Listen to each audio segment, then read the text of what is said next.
यहाँ चल रहे हैं उपनिषद, उसके दिमाग में खाना और खटिया है। ये आदमी घटिया है।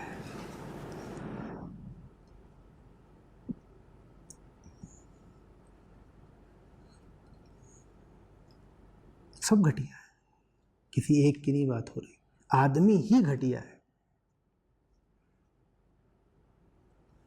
आचार्य जी, आप तो मनुष्य मात्र के गौरव की जरा भी परवाह नहीं करते। हम ईश्वर की संतानें हैं, क्या हमारी किंचित भी गरिमा नहीं। हम ईश्वर की नहीं, जंगल की संतानें हैं। होश में आओ।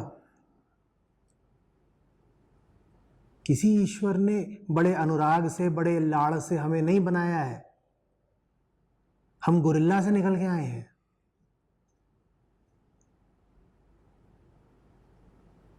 पर आचार्य जी, मनुष्य तो ईश्वर की सर्वश्रेष्ठ कृति है ना? नहीं, ओरंगुटान की। नहीं, इस चीज़ पे अब मानते हैं सर, थोड़ा अभी ट्रोलिंग मोड पे हैं, लेकिन देखा जाए तो सही बात है, ह्यूमन सुपेरियर है सारे एनिमल से। ये चीज़ प्रूव हो चुका है, हर बार प्रूव होता है। और हाँ, लेकिन इसमें एक चीज़ मानना होगा कि हम लोग भी अर्थ के ही हैं, हम लोग कोई एलियन नहीं है। तो हम लोग का भी जो अस्तित्व है जानवर से ही आता है, और हम लोग भी जानवर ही हैं।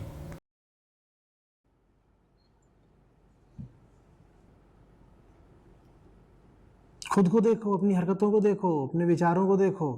तुम्हें वाकई लगता है कि हमारे भीतर कुछ भगवत्ता जैसा है, किसी भगवान ने हमारा निर्माण करा है? वाकई लगता है? किसको झांसा दे रहे?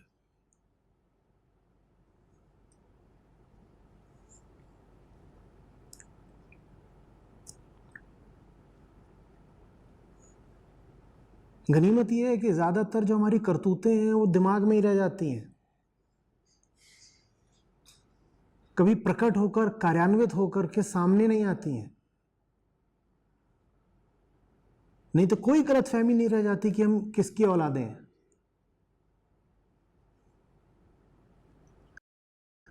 कानून का, पुलिस का, दंड का, समाज का जरा डर है। इसीलिए हमारे भीतर की पशुता एकदम समक्ष ही प्रकट नहीं होती। ये तो सिविलाइजेशन का बेसिकली देखा जाए तो परिभाषा है कि बहुत सारा चीज़ जो हमारे अंदर बारबेरिक है, एनिमलिस्टिक है, उस चीज़ को चेंज किया गया है। मतलब क्योंकि सिविलाइजेशन साथ रहना है तो कुछ कुछ डिफरेंट रूल्स इम्प्लीमेंट किए गए हैं। तो इसमें मेरे हिसाब से कुछ भी ख़राबी नहीं है, क्योंकि देखा जाए तो अगर इस मैट्रिक से हम लोग मापने लग गए कि कौन एनिमल इस अर्थ पे रहने लायक है या नहीं, तो एनिमल का भी अगर लाइफ साइकिल तुम देखेगा, इवन डे का देख लो या वीक का देख लो, तो तुमको बहुत सारा उसका अजीब अजीब हरकत दिखेगा जिसमें तुम सोचेगा कि यार ये तो पापी एनिमल है। लायन का ही तुम डिस्कवरी चैनल खोल के देखो, उसमें तुमको दिखेगा कि जो मेल लायन होता है वो जाके दूसरे फीमेल के मतलब एरिया में जाके उसके बच्चे को मार देता है, उसके बाद उससे प्रोक्रिएट करता है। तो हमें ज़रा सा बोलने का अधिकार मिल जाता है, बहाना मिल जाता है कि देखिए है, हम तो बड़े अच्छे, बड़े गरिमावान लोग हैं। और देखा जाए तो गरिमावान लोग हैं या नहीं हैं, तो ये क्या अच्छा मैट्रिक है कि अगर कोई, अब फॉर एग्जांपल, ठीक है थोड़ा बहुत रैशनल होना चाहिए, थोड़ा बहुत धर्म की ओर होना चाहिए, लेकिन अगर कोई नहीं भी है, मतलब कहने का मेरा सेंस क्या है वो हम बताते हैं। नेचर दो ही रूल दे के रखा है, एक सर्वाइवल, दूसरा प्रोक्रिएशन। और ये जितना भी लिविंग बींग है वो इस चीज़ को फॉलो करता है। लिविंग बींग कभी ये नहीं सोच रहा है कि वो किसी मंदिर में जा रहा है या नहीं, या कोई गीता पढ़ रहा है कि नहीं, या कोई स्पिरिचुअलिटी की तरफ जा रहा है कि नहीं। मेरा ये बिल्कुल कहना नहीं है कि स्पिरिचुअलिटी ये सब गलत है, नहीं। इनर पीस के लिए जो तुमको अच्छा लगे वो करो, लेकिन ये कोई अच्छा मैट्रिक नहीं है कि अगर कोई बंदा पूरी तरह से पूजा वूजा में नहीं है या फिर कुछ भी स्पिरिचुअलिटी को लेके बिल्कुल ध्यान नहीं देता। मेरे भी कुछ फ्रेंड्स हैं जिसको हम मान लिया कभी बोलते हैं कि ये बुक पढ़ो, वो बुक पढ़ो, तो उसका कहता है ज्ञानी बाबा मत बन। तो इसका क्या मतलब कि हम उसको अब मैट्रिक से तोल देंगे कि नहीं ये तो यहाँ पे रहने लायक नहीं है? क्यों? क्योंकि ये बस अपना देखता। और किसी तरह से यंत्र ऐसा एक बना दिया जाए कि आपके दिमाग में जो विचार हैं यही दीवार पे लिख जाएंगे अपने आप, क्या करोगे?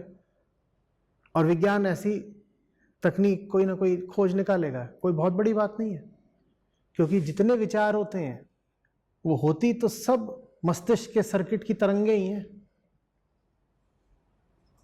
उनको पढ़ा जा सकता है। जैसे ईईजी होता है, ईसीजी होता है, वैसे ही ब्रेन वेव्स को भी रीड किया जा सकता है। और जिस चीज को पढ़ा जा सकता है उसको किसी भाषा में अनुवादित भी किया जा सकता है। तो हिंदी में, अंग्रेजी में यहां लिख जाएगा जो कुछ सोच रहे हो, उसके बाद बोलना कि हम तो भगवान की औलाद हैं।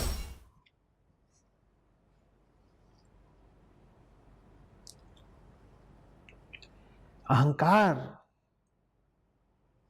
ने बड़ी जोर से अपनी पीठ थपथपाई।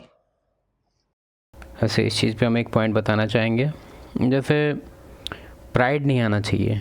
सबसे बेस्ट एडवाइस ये होगा कि आप किसी भी फील्ड में रहें, कोई भी कुछ भी कर रहे हैं, प्राइड नहीं आना चाहिए। प्राइड मतलब, प्राइड गलत वर्ड है बेसिकली, इसके लिए कुछ सटीक वर्ड को रहने देते हैं, अभी तुम लोग समझ रहे हैं।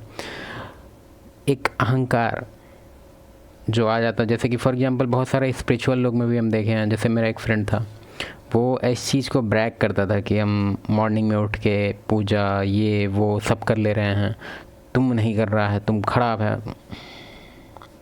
जिसे हो रहा है वो करे, जिसे नहीं हो रहा है वो मत करे।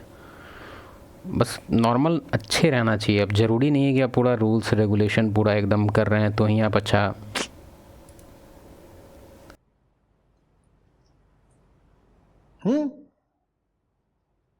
और कहा कि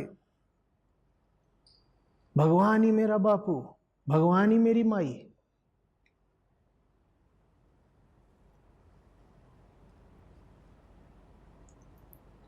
अध्यात्म की जरूरत ही इसीलिए है ना, क्योंकि हमारी शुरुआत ही गड़बड़ होती है। मान लो इस बात को, कर लो मुझसे नफरत, लेकिन मान लो इस बात को। मुझे मान लो मैं कोई आपको मुंह पर बोले कि आप ठीक नहीं हो। आप क्या ठीक नहीं हो? पूरी मनुष्यता ही ठीक नहीं है ना। आप ठीक हो ना वो ठीक है ना मैं ठीक हूं, कोई ठीक नहीं है, तो बुरा तो लगता ही है। हम अपने आप को यही सुनाना चाहते हैं कि साहब हम बड़े ऊंचे लोग हैं। अध्यात्म की जरूरत ही इसीलिए है क्योंकि हम ऊंचे नहीं हैं।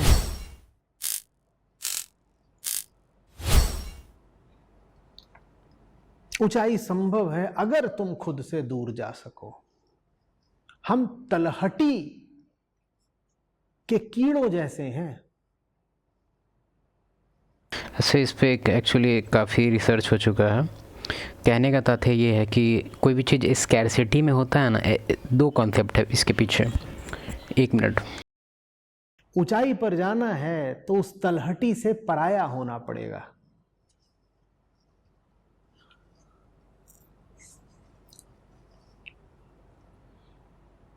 पाताल से बहुत परे है ना आकाशलोक, तो परायापन सीखो।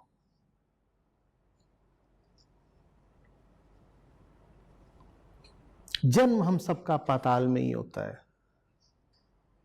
अगर खुद से परे नहीं हो पाए तो पाताल में ही पड़े रह जाओगे। और जो कोई ऊंचाइयों को नहीं प्राप्त कर पा रहा जीवन, सर का ये जो भी पॉइंट है जो हम मिस कर दिए, कोई बात नहीं। हम ऐसे तुमको एक चीज़ बताना चाहते हैं। इसके पीछे काफ़ी रिसर्च हो चुका है कि स्कैरसिटी और एबंडेंस, ये चीज़ तुम्हारे अंदर भी ये चीज़ क्लियर होगा कि कोई भी चीज़ अगर क्वांटिटी में कम होता है तो उसका वैल्यू कितना है या नहीं है, या कुछ फ़ायदा का है या नहीं है, वो मैटर ही नहीं करता। वो मैटर ही नहीं करता। हम क्या कहना चाहते हैं हम एक बार अच्छे से एक्सप्लेन करते हैं। देखो अभी तुम लड़ाई अच्छा देखो हम क्या एक्सप्लेन करना चाहते हैं वो हम बताते हैं।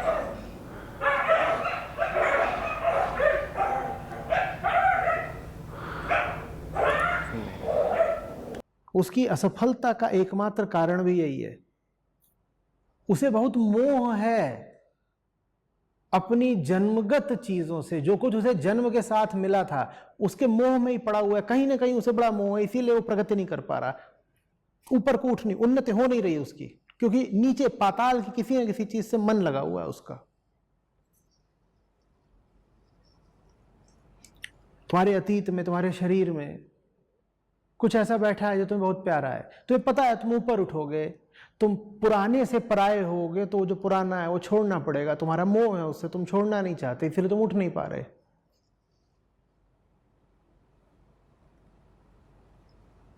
चलो जल्दी से हम एक्सप्लेन कर देते हैं, क्योंकि पूरा वीडियो हम तुम देखेंगे, बाद में देखेंगे, लेकिन पूरा वीडियो हम अपने वीडियो पे थोड़ी डाल सकते हैं। फिर भी हम एक चीज़ तुमको समझाना चाहते हैं। स्कैरसिटी और एबंडेंस, ये जो कॉन्सेप्ट है, इसका ये मतलब है कि कोई भी चीज़ अगर बहुत ज़्यादा अवेलेबल रहेगा तो उसका वैल्यू बहुत कम हो जाता है। तो तुमको ये पता होना चाहिए कि सिविलाइजेशन में जो अभी नॉर्मल 99% का जो लाइफ स्टाइल है, वो वही लाइफ स्टाइल है जिसके बारे में हम लोग दिन भर कंप्लेन करते रहते हैं कि भाई ऐसे कमाना पड़ता है, भाई ऐसे खाना पड़ता है, भाई ये प्रॉब्लम है, भाई वो प्रॉब्लम है, बहुत सारा प्रॉब्लम्स है। और 1% जो पॉपुलेशन है वो थोड़ा सा पीसफुल में है, जैसे या तो वो मेडिटेशन वगैरह को लेके, या फिर मतलब एक तरह से वो जो एक नॉर्मल तरीका है 99% लोगों का जीने का, वो एकदम उससे अलग जी रहा है। तो साफ यहाँ कॉन्सेप्ट लग रहा है तुम्हारा इस चीज़ का, स्कैरसिटी और एबंडेंस का, ठीक है। तो क्योंकि उसका काफ़ी स्कैरसिटी है, 1% पॉपुलेशन है, तो हम लोग अंदर से फैसिनेट अंदर से होता है कि यार ये वाले लोग का बहुत अच्छा लाइफ होता है यार ये बहुत पीसफुल लाइफ है यार। एक बार इस पे एक बुक था, बुक का नाम याद नहीं आ रहा लेकिन कॉन्सेप्ट याद है हमको। जैसे उसमें बुक में मेंशन किया गया था कि जो लोग यहाँ पे मतलब एक तरह से फैंटेसी होता है उनके अंदर कि अगर मेरा लाइफ इन बाबाओं की तरह हो जाए, जो एकदम कुछ सोचना नहीं है, कुछ बोलना नहीं है, आराम से बैठ के घूमना है, कोई चीज़ का टेंशन नहीं है, फैमिली से अलग है, ये है वो है, हर एक चीज़ का पर्क्स होता है, हर एक चीज़ का अपना नुकसान, हर एक चीज़ का अपना फ़ायदा। तो ये चीज़ कभी मत सोचना तुम लोग कि तुम्हारा लाइफ एकदम बेकार है। हाँ, तुम हो सकता है कि तुम अपना लाइफ बेकार बना लिया होगा कुछ रूटीन की वजह से। फॉर एग्जांपल मेरा लाइफ है, तुम्हारे ही जैसा है, लेकिन हम इस तरह से इसको डिज़ाइन करते हैं अपने लाइफ को कि स्ट्रेस कम से कम हो और इन्जॉयमेंट ज़्यादा से ज़्यादा हो। फॉर एग्जाम्पल अभी तुम मेरा यूट्यूब चैनल का ही देख लो, जैसे एक चैनल में तो काफ़ी मेहनत पड़ता है, टोटल 3 चैनल है, तो एक चैनल में तो काफ़ी मेहनत पड़ता है, लेकिन इस चैनल पर उतना मेहनत नहीं पड़ता हमको। डायरेक्ट रिकॉर्ड दबाते हैं और बोलना स्टार्ट करते हैं, कोई एडिटिंग नहीं, कुछ भी नहीं, एकदम नॉर्मल। और तुम बहुत लोग को देखा होगा कि भाई इतना मेहनत कर रहा है, इतना मेहनत कर रहा है। कहने का मेरा क्या सेंस है? कहने का मेरा सेंस है कि थोड़ा सा स्मार्ट बनो, ठीक है। एज इट इज़ जैसे दुनिया जी रहा है, या दुनिया अगर कह रहा है कि भाई बैराग्य के मार्ग पे चलो या मेडिटेशन करते रहो 8-8 घंटा, बिल्कुल नहीं। तुमको जिससे फ़ायदा होता है तुम वो करो। हम नहीं कहते कि मेडिटेशन करना ख़राब है, बिल्कुल सही है, करके देखो, अच्छा लगता है। लेकिन अगर तुम्हारा लाइफ स्टाइल ही तुम इस तरह से डिज़ाइन करके रखा हुआ है कि तुम्हारा लाइफ पूरी तरह से स्ट्रेसफुल है, तो कोई मेडिटेशन कुछ भी फ़ायदा नहीं करेगा। बहुत सारा मल्टीपल रूल्स है, पहले उसको फॉलो करके पहले अपना लाइफ को जीने लायक बनाओ, उसके बाद ये सब तुम ऐड करना। मेडिटेशन हो गया या गीता पढ़ना हो गया। नहीं तो इमेजिन करो कि तुम इन्वायरमेंट तुम चेंज नहीं किया, ठीक है, सेम टू सेम है। अब तुम गीता पढ़ लिया, मेडिटेशन 8 घंटा कर रहा है, फिर भी तुम बाबा जी से अब क्वेश्चन पूछने आ रहा है कि बाबा जी इतना कुछ तो किए लेकिन अभी भी बहुत परेशानी है बाबा जी, हम आपके क्या बोलते हैं उसको, आपके कुछ बोलते हैं उसको हिंदी वर्ड में, कि हम 8 साल से हैं और अभी तक मतलब बाबा जी अब 1 घंटा, मतलब थोड़ा सा इस चीज़ पे तुम लोग सोच के देखो। तुमको क्या लगता है कि कोई चीज़ पढ़ लेने से ये इन्वायरमेंट बहुत ज़्यादा बड़ा फैक्टर होता है, बहुत ज़्यादा बड़ा फैक्टर। थक गए हम, मास्क की वजह से हम पूरा कॉन्सेप्ट बता नहीं पा रहे हैं। चलो ठीक है, बाय।